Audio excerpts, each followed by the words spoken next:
You are listening to Unravel with Natalie Denise.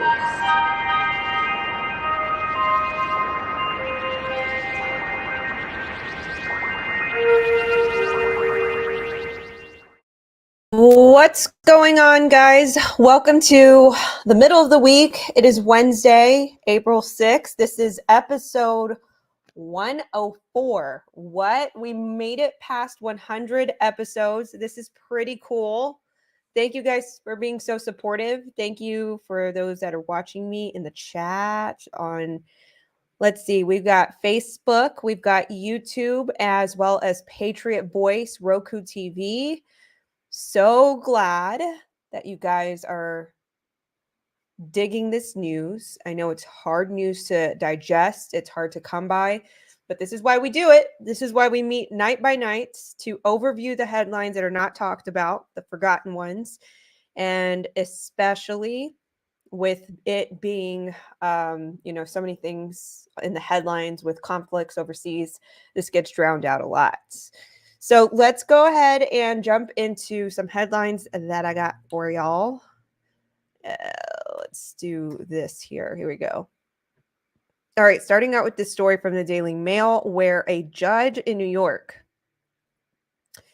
he committed suicide as this was just days after he got raided for his ties with the strip club owner who was charged with sex trafficking.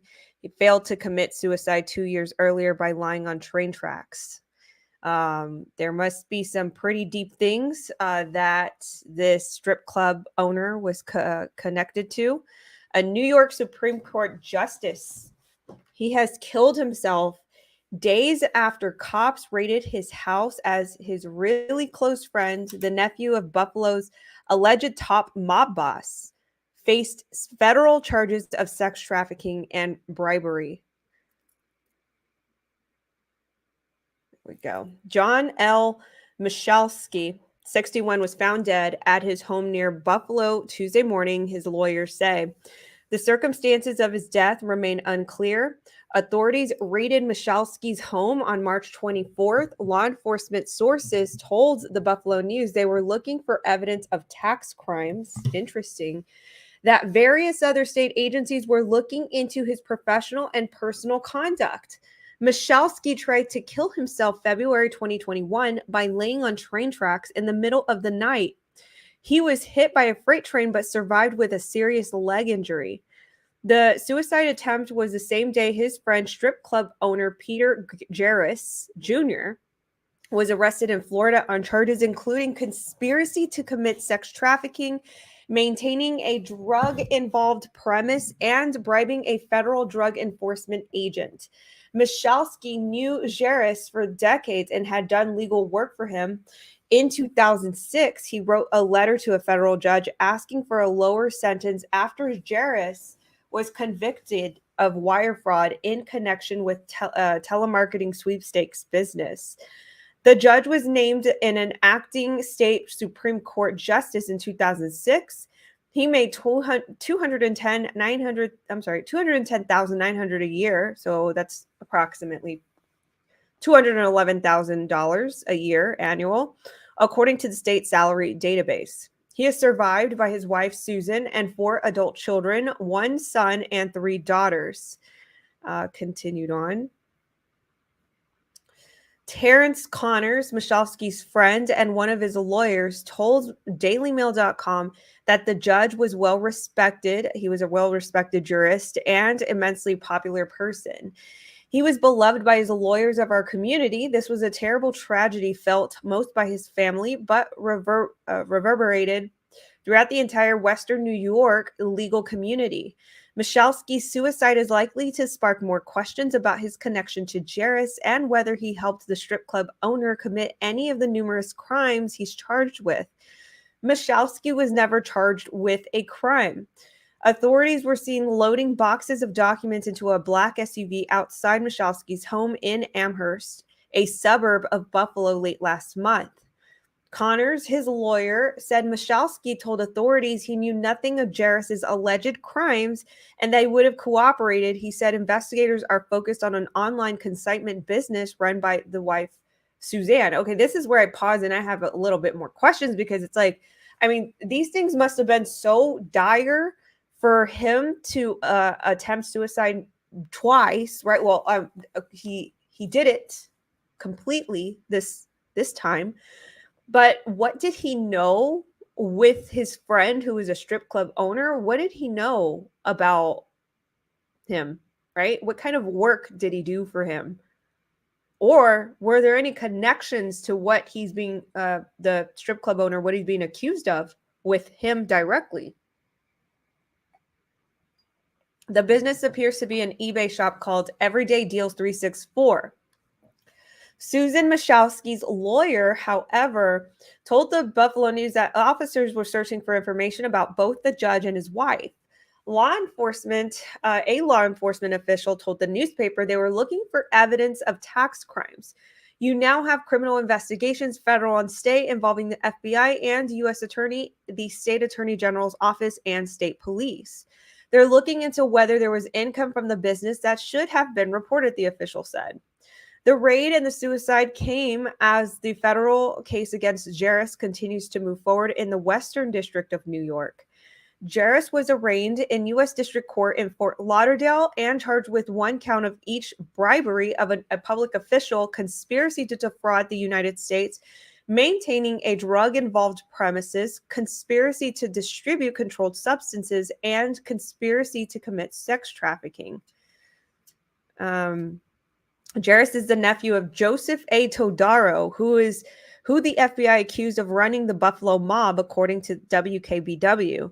He is the owner of Pharaoh's Gentlemen's Club in Cheektowaga near Buffalo, where he was tapped on the shoulder by Homeland Security investigations when he was trying to check into a hotel in South Florida last year, according to the Sun Sentinel. I was going to check in, but they checked me out, he told the judge. He was accused of paying off Drug Enforcement Administration agent Joseph Bongiovanni to protect the strip club from federal narcotics investigations. Prosecutors said Jairus used the business to facilitate prostitution and the use of distribution of controlled substances, according to an indictment obtained by WGRZ.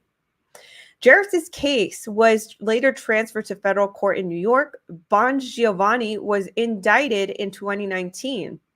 Prosecutors said that between 2008 and 2017, the DEA agent provided information about investigations, including the status of specific investigative techniques, potential witnesses, where was I? And confidential sources during the routine recurring meetings in drug traffickers, who were paying him bribes. Michalski tried to kill himself by laying on the train tracks on February of 2021, the same day that Jairus was arrested and indicted. The judge took a leave and returned to work in January, working his way back to full caseload. His cases were reassigned last month after a raid on his home. His professional conduct and mental health during and after his suicide attempt were also being examined by the state's Commission on Judicial Conduct. Katrina Nigro was married to Jairus for 4 years. Their wedding was officiated by Judge Michalski. There was just a lot of drug dealing and a lot of dancers using drugs, she said, at Jairus's strip club. Continued on. She worked there before marrying Jairus. Before I was with them, I had an adult store inside. I worked there. I did everything there, bartend, waitress, like whatever to cover. I never danced there, though, she told WGRZ.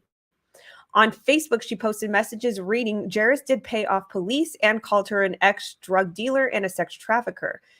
Nigro and Jairus were married in a ceremony officiated by Judge Michalski. He was really close with Peter, and he said of the judge last year, I went to dinner a couple times with him and his wife. In 2019, Michalski recused himself of a car crash case involving Jairus after his friend had initial court appearance before him, according to WGRZ. Okay, I just want to know what the heck was going on with that. This is a good comment right here. It says, now all the cases he presided over need to be reviewed. 100%. I mean, because we have a certain little justice that I like to talk about that's about to be sworn into the highest court of the land, right? And her opinions and what she's presiding over, we question her cognizance, how she's going to judge these future cases that come before her.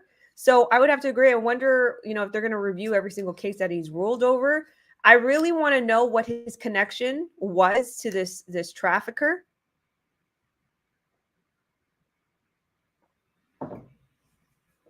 Because it had to be so dire that he attempted this twice. Let's take a look at what you guys are saying in the comments. He either knew too much or he participated. I agree, Andy G. I think something don't sound right.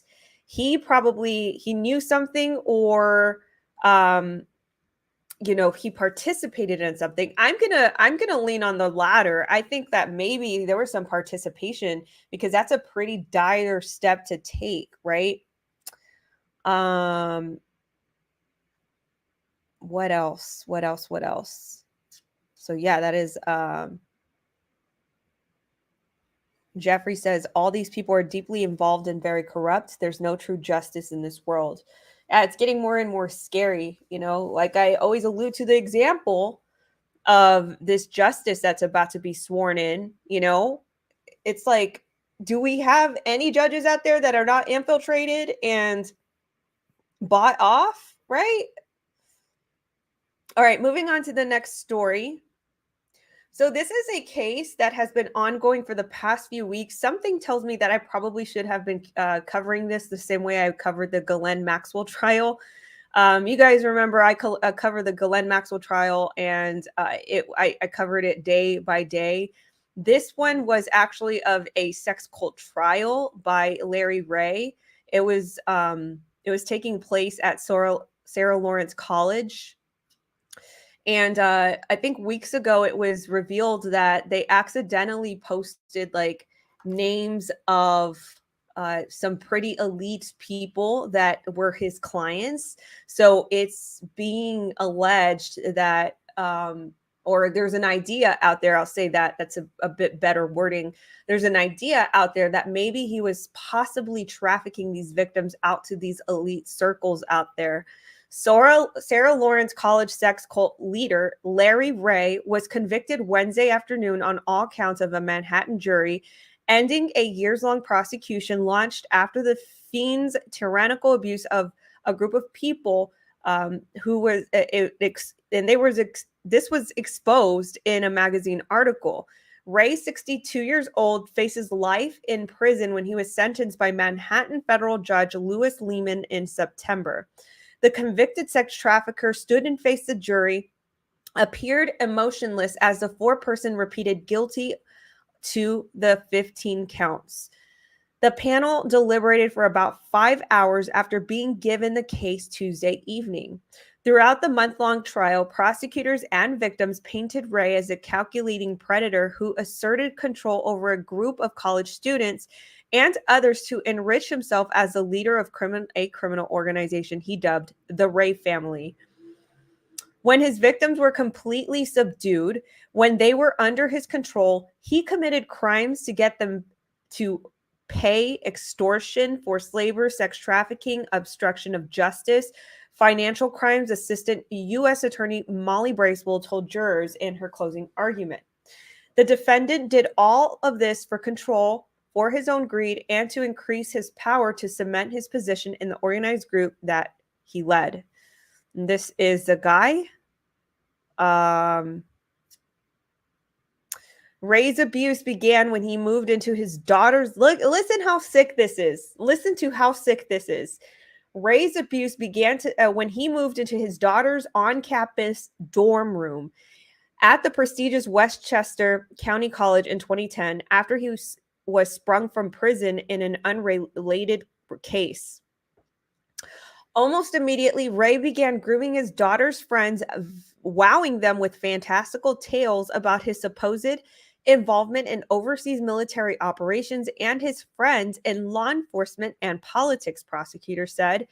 In the summer of 2011, a number of the students moved into Upper East Side one-bedroom apartment with Ray, where his abuse and control over them increased, the feds say. This is him. For nearly the next decade, Ray extorted his victims and forced one of them into prostitution while laundering the proceeds of the scheme, which totaled millions of dollars. Federal authorities began investigating Ray after the 2020 New York Magazine article drew the curtain back on his relationship with the former Sarah Lawrence students. Ray subjected his victims to physical, mental, and sexual abuse, prosecutors said at the trial.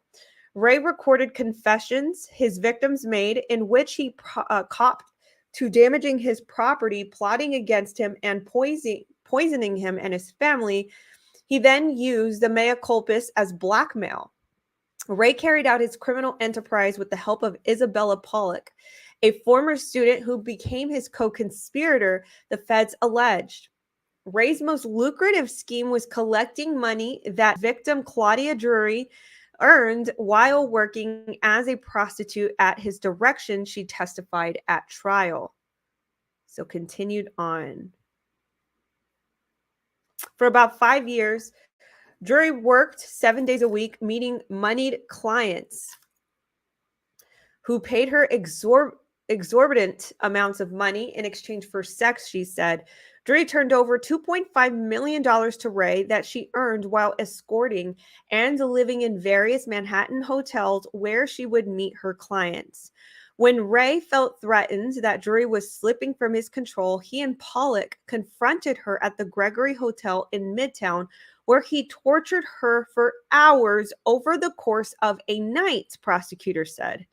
He ordered her to strip naked, handcuffed her to a chair, and tried to suffocate her repeatedly with the plastic bag, Drury told jurors. I was terrified. I was trembling. You can't breathe. You want to breathe a lot. It just makes it much worse, she testified in March. Ray also doused Drury's naked body with water and removed her chair to an air conditioner in the room, he said. During the hours-long torture session, Ray and Pollock paused to eat hamburgers they had ordered from a nearby diner, Drury testified. Oh my gosh, this is horrible. The torture session was a powerful evidence that Ray had committed almost all of the crimes he was charged with, Bracewell told jurors in her closing argument. Ladies and gentlemen, the single night of crime tells you all you need to know, but as we cover and as you've seen, there is so much more, she said. In a statement, U.S. Attorney for the Southern District of New York, Damian Williams, hailed the verdict. Let me be very clear. Larry Ray is a predator, an evil man who did evil things. Today's verdict finally brings him to justice, Williams said. This verdict would not have been possible without the victims who testified in court. We are in awe of their bravery in the face of incredible trauma, he added. Throughout the trial, Ray's defense team tried to undermine his accusers' credibility and painted them as a group of storytellers who embellish stories about Ray because they are jealous of him or otherwise wanted to damage him. You know what? I would hate to be a defense attorney like this. I would hate like people who like defend scumbags and they have to lie. How could you look yourself in the mirror every day, right? In her closing argument, Ray lawyer Marn Lennox attacked Drury's account of the girls that she was tortured by the defendant, claiming it was fiction. There was no assault in the Gregory Hotel. It never happened, Lennox said. Ray had been locked up in Brooklyn Metropolitan Detention Center since his arrest in 2020.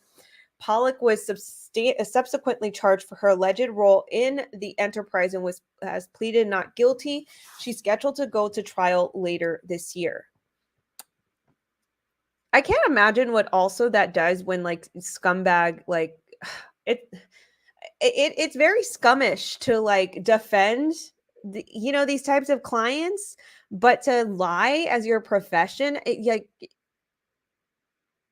how do you do that? And then on top of that, like the victims that you affect by saying that they have false memories. This reminds me of the Ghislaine Maxwell trial. As you guys remember, I covered that trial pretty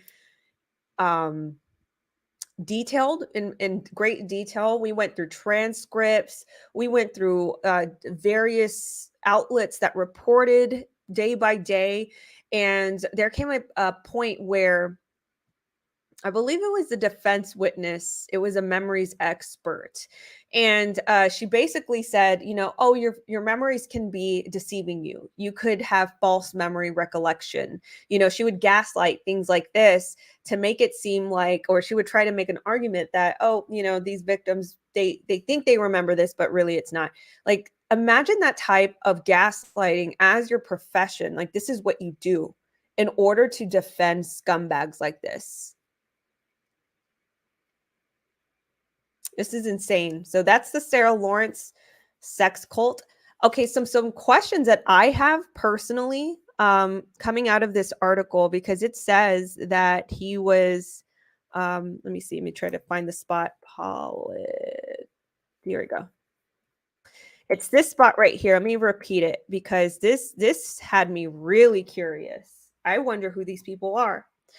Almost immediately, Ray began grooming his daughter's friends, wowing them with fantastical tales about his supposed involvement in overseas military operations and his friends in law enforcement and politics, prosecutors said.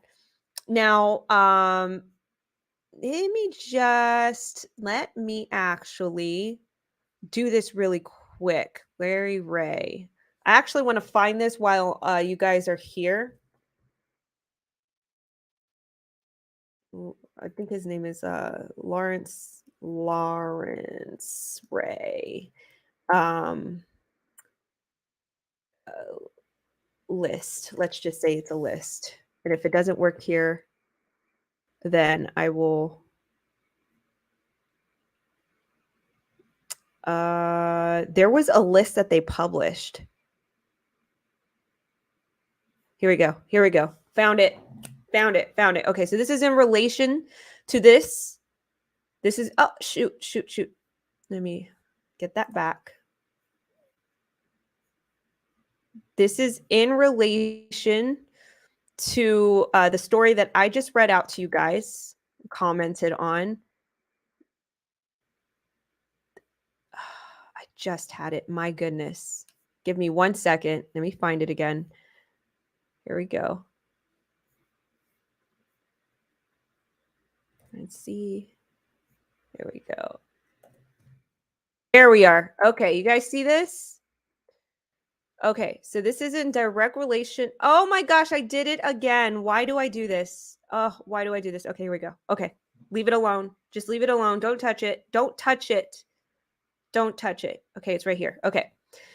So this is in relation to the sex cult case that I just read aloud to you guys. It was a very, very concise, in a nutshell, description of what this trial entailed. But a few weeks ago, this was in March. I believe this was the beginning of March. Actually, March 22nd. Okay, so it wasn't that long ago. NYC elites are in a tizzy after the Justice Department inadvertently publishes a list of 121 clients, including lawyers, businessmen, and socialites who solicited Sarah Lawrence, sex cult victim who was forced into prostitution. I bet you guys didn't hear this. I bet you guys, and I actually think that this was only, it was mainly reported here on the Daily Mail. But they accidentally, oops, we just published 121 names. Look at this. New York's business elite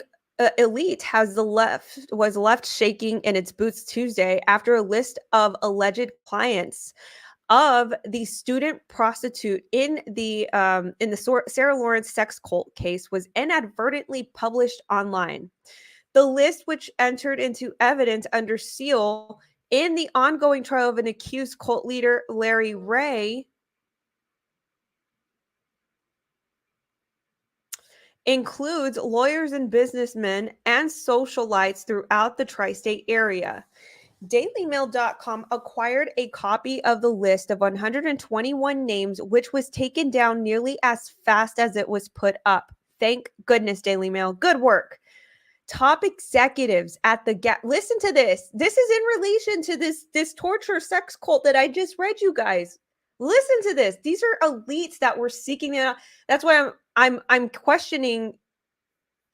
I'm questioning this thing here where it says that he knew political figures, law enforcement, and he had friends in that field. He was in military operations. So, which brings me, this is why I want to read this out loud to you. How did he know these elite people? Remember, he had just gotten out of prison. Straight from prison. He moved into his daughter's dorm room, and then that's where all of this happened. All right. So, how in the world did he know these people? So these were amongst the names of the 121 names that were published accidentally. A top executive at the Gap clothing firm and her husband was one of the two married couples included. A former New York State Supreme Court judge was also named. Another alleged client was a painter who has studios in Manhattan's East Village and in Italy. A third was an architect famous for designing college and university buildings. And investment executives who was also in the Jeffrey Epstein's little black book contact list was in there.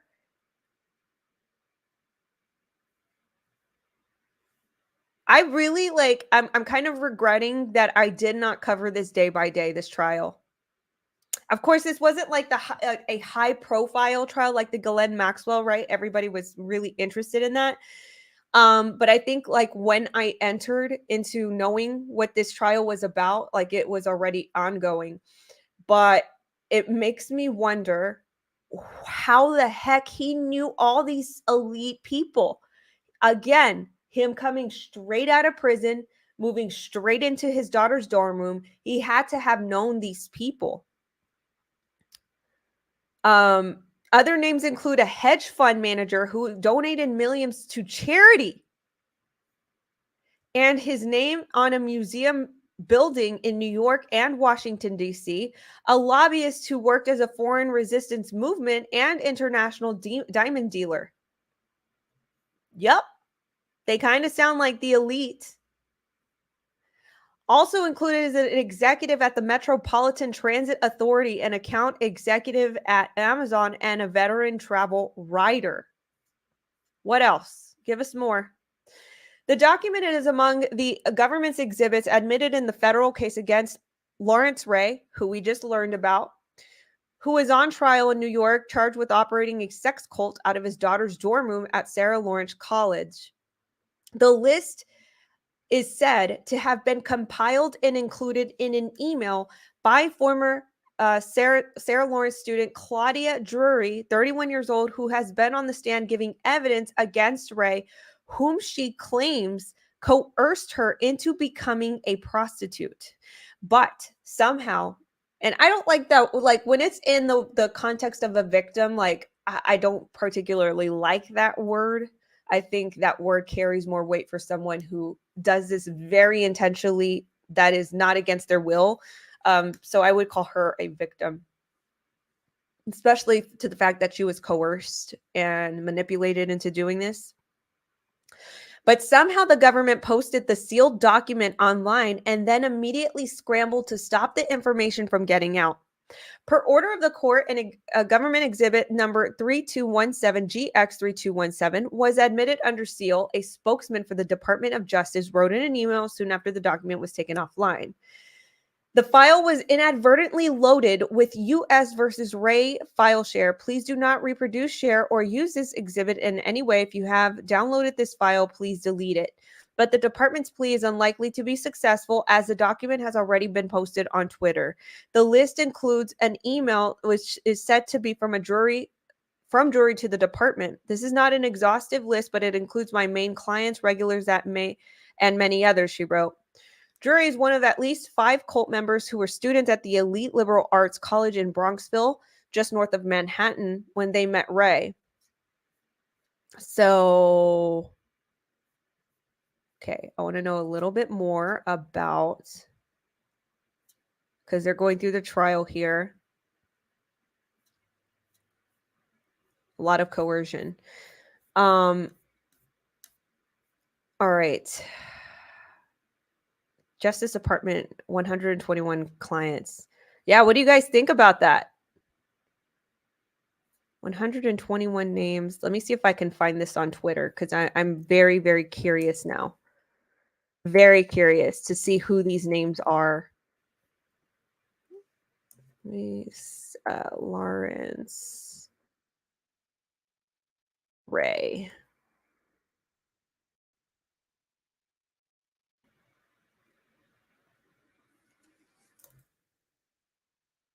And if I can't find it, then maybe this will be put off. Here we go. Room 121. Sarah Lawrence names. Let's try this again. Sarah Lawrence College.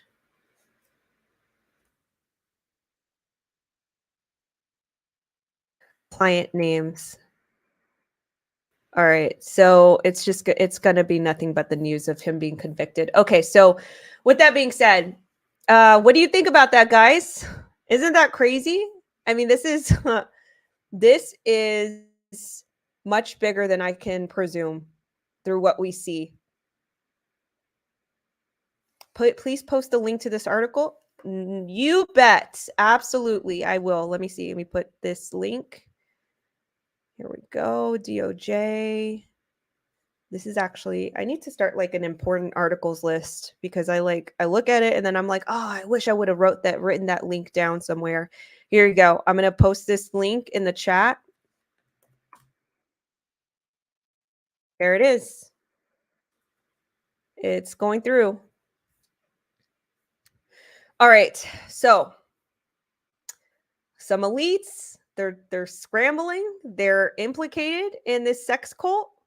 We just don't know their names, but I'm going to be on the hunt. Be sure to also visit nataliedenise.com. nataliedenise.com. That's where I'm going to post a little bit more controversial content, content that, can't be within community guidelines elsewhere. So nataliedenise.com. If you guys want to support me, you can support me at $8 a month. I will have exclusive videos, and I'm also doing a series on Epstein's Little Black Book, where I'm going to continue that series and find out who these people are. All right. Okay, with that, let us continue the pod. So this is coming from England. Oldham Times reports that there was a man charged with child sexual exploitation offenses against 12-year-olds. A man has been charged with offenses related to child sexual exploitation as part of an investigation by Oldham's complex safeguarding team. Solomon Esamoda of Queens Grove alongside has been charged with 7 counts of rape and 2 counts of making an indecent photograph of a child. Esamoda, 30, is scheduled to appear at Manchester Crown Court on Friday, May 6, 2022. That's May 6. Oh, okay. That's next month. The charges relate to offenses committed against 2 12-year-olds, they say. All right. Next story coming from WDEF. North Carolina man charged with sexual exploitation of a minor after a raid. North Carolina investigators revealed the arrest of a suspect in a child sexual exploitation case. The suspect is 76-year-old David Eugene Barnes from Marble. National groups that monitor child predatory image online tipped the Cherokee County Sheriff's Office about the suspect last month. They served a search warrant at his home today and charged him with 10 counts for each 10 counts each for second and third degree sexual exploitation of a minor, a child. Chief Deputy Joe Wood stated, "I would like to remind our citizens that April is National Child Abuse Prevention Month. Children are our most precious resource. The teamwork by the investigators both here and the state and federal level is outstanding and shows the dedication these great officers go through to keeping our children safe. This case is far from finished as we continue to put pieces of the puzzle together." All right, North Carolina. The next one is coming from what area is this from? Maine. That's right. This is from Maine. So this is from WGME 13, NBC. I think it's NBC 13 or ABC 13. NBC. So I wanted to talk about this because I know we've been talking about and I won't stop talking about it. I know you guys are so sick to death, of me talking about Ketanji Brown. What's her name? Ketanji Jackson Brown. And her being so lenient on these exploitation cases on children, even apologizing to the abusers. Now, in these hearings that you guys have been seeing lately, where senators they are taking to their time to question her about her decision making on these cases, and whenever they do this, the opposition always comes in and brushes it off as if it's nothing. Both sides, both Democrat and Republican, where they'll say, "Oh, these are all conspiracy theories. I'm so sorry that this turned into a QAnon session. That these are all just things that they chase on forum boards." Like, how can you think that this is a conspiracy theory, guys? How can you think that this is a conspiracy theory? This is a latest report coming out of the state of Maine, where they're talking about it's a growth rate we haven't seen before. Child exploitation crimes on the rise. How, may I ask, to all the senators, to all of our elected officials out there that would brush this under the rug intentionally because they know they're lying. They know that this is happening. They know it. It's an opposite agenda. They're trying to move in closer to your children. You understand that? They're trying to make it more and more lenient for education curriculum, to sexualize your children. They're making it more lenient for, in the name of rights. It's just let it be warned to you. If you are a parent or you're a guardian of some sort, your grandparent, whatever it is, let it be known that this is literally just around the corner. They are loading up, they are grooming society to a point where just around the corner, they're going to say it's a sexual preference. I'm telling you, I am telling you. And even I even speak to, to the LGBT community. Like, if you disagree with this, that this should just be adults making those decisions about their sexuality. Speak up. That's right. I'm telling y'all, speak up and say that is not supposed to be in my community. We are not sexualizing children in this community. Speak up, right? You do not want to be known as a community that also creates a preference, because I am telling you, it started off as this fringe view. There was a group called NAMBLA, right? The North American Man Boy Love Association or something like that. It's a real thing. It is a real thing, right? Where they're trying to make this a sexual preference. Their next is going to be a gender. It's going to be an identity. Oh, I'm just, it's just, I was born this way. This is my truth. This is what it's going to move into next. So this is why I say you need to open your eyes and you need to do it fast. There's not time anymore, right? Swallow your pride and stand up. This is wrong. It's wrong. Okay. So all of that prelude to lead into this report here coming out of WGME, where they're saying it's a growth rate we haven't seen before, child exploitation crimes on the rise. Police call it one of the most egregious crimes being committed, taking photos and videos of children being sexually abused.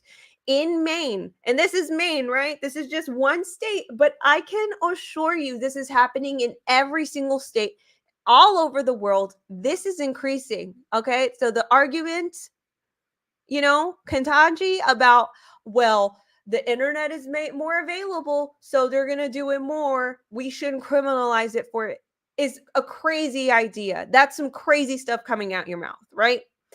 So in Maine, child exploitation cases have doubled over the past 2 years. CBS 13 went inside the state police computer crimes unit working to build cases, arrest suspects, and rescue children. Investigating child sexual exploitation is one of the hardest jobs in the state. Sergeant Tom Pickering is one of the newer members of the state police computer crimes unit. What the team here at the CCU is exposed to on a daily basis, I really don't have the words to describe that. Last year, 1,260 tips of crimes being committed against children were sent to Maine's computer crimes unit. That growth rate, that's a growth rate we haven't seen before, Pickering said. Fallon McNulty, who manages the National Center for Missing and Exploited Children's cyber tip line, said the volume of incoming reports has skyrocketed. So, no, this is not a right-wing conspiracy theory. This is a reality. And you need to wake up. If you are hypnotized and enchanted by what the news is telling you on the main stage, you need to wake up, because next it's coming right around the corner, guys. I'm telling you it is. Just like I warned 2 years ago about all these things that we're seeing now. Go back to my youtube.com/Natalie Denise. You'll see videos where I was talking about Hunty B's laptop, right? And at that time, the news was saying, oh, it's a conspiracy theory. It's Russian bots. It's Russian propaganda. And now what do you see today? Now they have to admit that this stuff is real. New York Times, CNN, everybody is saying that this stuff is real, right? I'm telling you, this is right around the corner, and you need to wake up, and you cannot stay silent. You need to go to your school board. You need to go visit your children's classes. You need to go see what the curriculum entails. I mean, you need to step in. It's not going to be one person. It's not going to be Natalie Denise who's going to save the society. It's not going to be me. It has to be a collective effort. And if you cannot get off and fight for your community, and most importantly, for our future generations, it's going to fall on you. And the failure is going to be on your back. So this is a perfect example that this is going on, right? And they're lying to your face, saying that this is a conspiracy theory. And it's literally right here. National Center for Missing and Exploited Children, numbers are skyrocketing. A guy from the Computer Crimes Unit, skyrocketing, right? These things are real, and they are not conspiracy theories. At the cyber tip line, analysts use advanced technologies to investigate, then prioritize 80,000 tips that they received.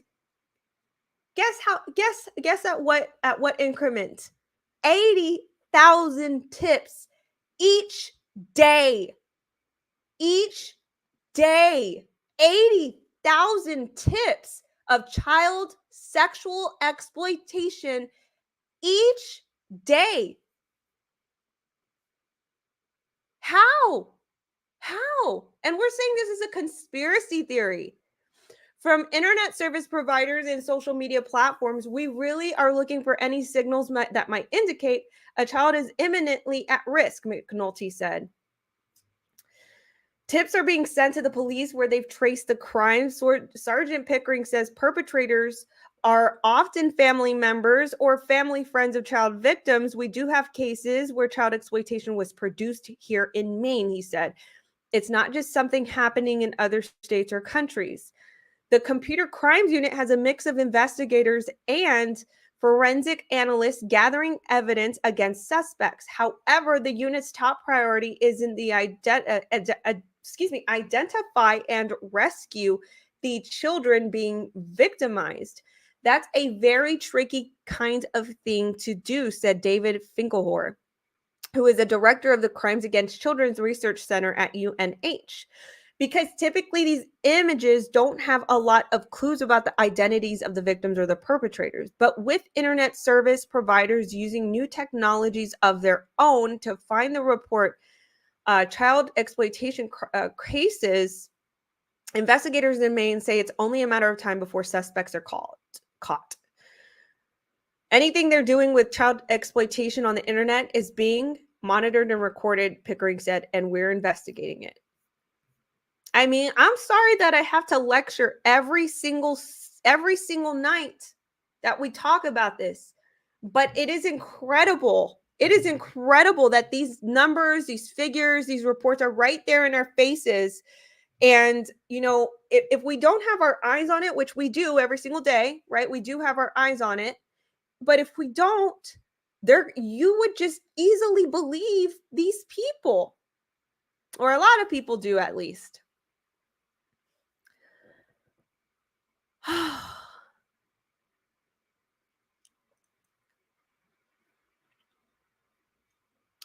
My goodness. Let's take a look at, hey, Miss Sophia. What's going on, Sophia girl? Thanks for moderating for me tonight. Sophia says, I literally lose my S if people start saying that trafficking is a conspiracy theory. I have to turn things off when they start saying that nonsense. In 8th grade, I did a research paper on child trafficking in the U.S. alone, and that was over 20 years ago now. Nothing was improved, and now our border is open now. It's an appended problem on top of what has already existed.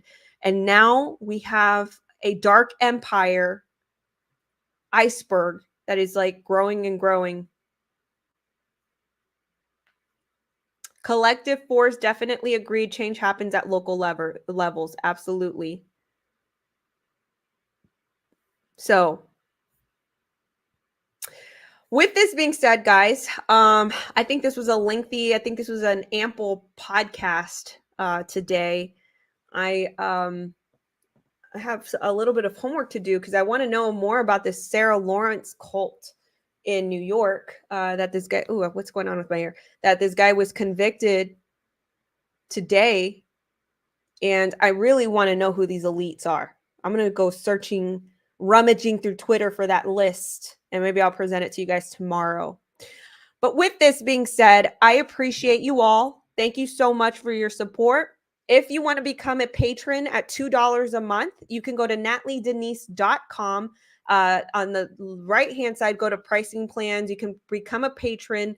Or if you want to also support me but get exclusive videos, you can go to nataliedenise.com and buy an exclusive membership. Those are now available, where I post controversial videos that I cannot post anywhere else and talk about these subjects. With that being said, I love you guys so much. Thank you all for all of your love and support. I will catch you guys in tomorrow's episode. Rest easy. Good night, or have a great day. Thank you so much for tuning in to Unravel with Natalie Denise. Please give this podcast 5 stars.